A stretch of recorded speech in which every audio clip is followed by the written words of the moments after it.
আসসালামু আলাইকুম ভিউয়ার্স। জমিদার বিজয় সেনের বাড়িতে নিয়ে আসলাম আপনাদেরকে। তার জামাইয়ের নাম ছিল শেখর সেন্ডেল, মেয়ের নাম ছিল হচ্ছে বিজয় রানী। তো এই বাড়িটি আসলে পরিত্যক্ত হয়ে পড়ে আছে। এ বাড়িটি তাদের বংশধর এখনো আছে নাটোরে।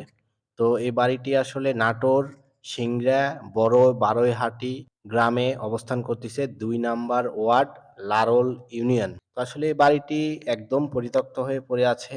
এর আগেও হয়তোবা আমি যে নাটোরের সন্তান, আমি নাটোরে থাকাকালীনও এই বাড়িটার খোঁজ জানতাম না। হঠাৎ একদিন ঘুরতে যায়া শুনি যে এখানে এরকম একটা বাড়ি আছে।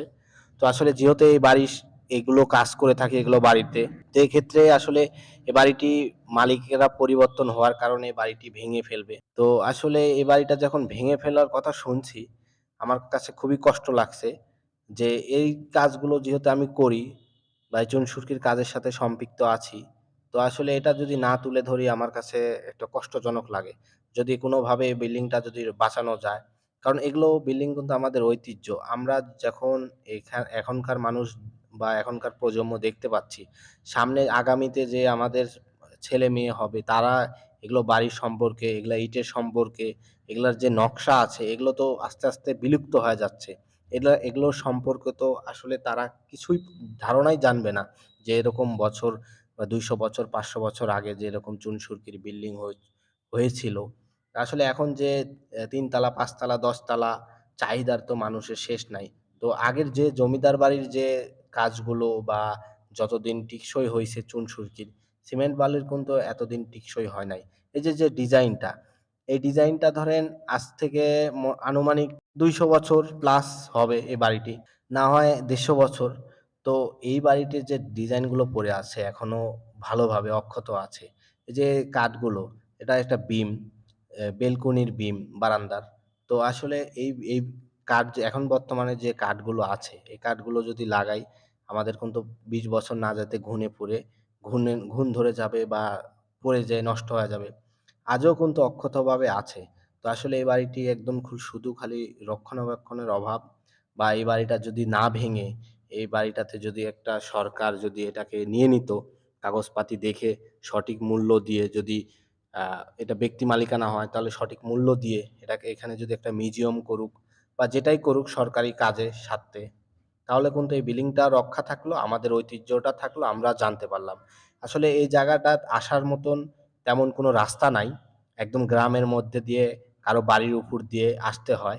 এই কারণে এই বাড়িটা এখনো আছে। শুধু খালি রাস্তা পাচ্ছে না জন্য এগুলো অপসারণ করার জন্য এখনো অক্ষত আছে। আসলে সবার কাছে অনুরোধ বাড়িটা যদি রক্ষা করা যাইত বা এই বিল্ডিংটাকে যদি ধরে রাখা যেত তাহলে আমাদের ঐতিহ্য থাকতো। আসলে এই যে গাঁথুনিগুলো আছে চুন-সুড়কির একদমই পাতলা, পাতলা। আর উপরের যে ছাদের টালি আছে ৬ ইঞ্চি বাই ৬ ইঞ্চি। তো আসলে আমি যে কাজ করি বা কাজের অভিজ্ঞতায় এ বাড়িটা আসলে সংরক্ষণ করে ছাদগুলোই শুধু নষ্ট হইছে আর কিছু ভাঙাচোরা গাঁথুনি আছে।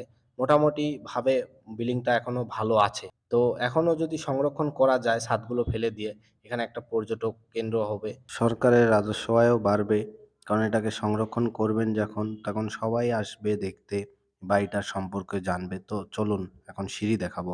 আর যে এই দোতলায় যে উঠার সিঁড়ি, সিঁড়িটা এখনো পর্যন্ত কিছু হয় নাই। একটা ইটও উঠে নাই। খুবই মানে ভালো আছে বা একটু শ্যাওলা পড়ে গেছে জন্য দেখতে কেমন লাগতেছে। হতে পারে বা হতেও পারে যে মালিকানা, এখনো মালিকানা আছে। তো এই বাড়িটা বিক্রি করে দিয়েছে এই এলাকার লোকের কাছে।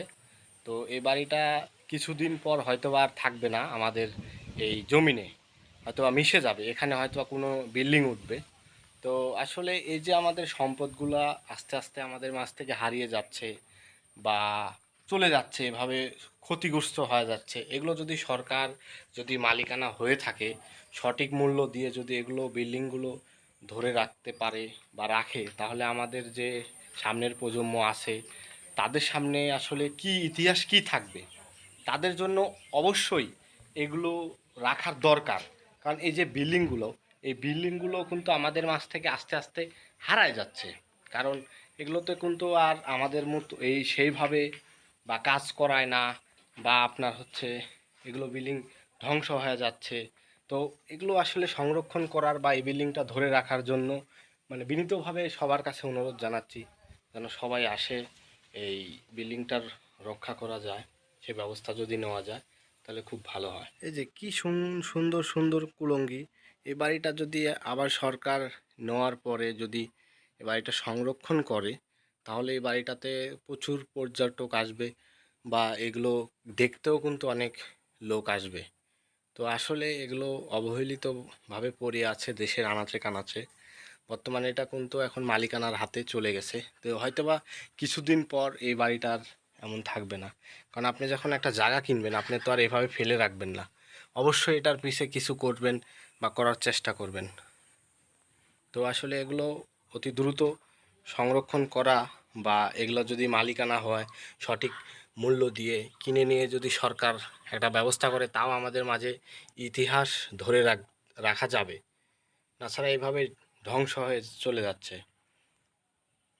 তবে আরেকটা কথা না বললেই নয়, যেহেতু এটা নাটোর সিংড়ার মধ্যে, তো মাননীয় আইসিটি প্রতিমন্ত্রীর দৃষ্টি আকর্ষণ করে বলতেছি এ বাড়িটার যদি কোনো রকম একটা ব্যবস্থা বা হাল করা যায়, মালিকপক্ষকে টাকা সঠিক মূল্য দিয়ে যদি কিনে এই বাড়িটা আবার সংরক্ষণ করে যদি রাখা যায় তাহলে কিন্তু খুবই ভালো হয়।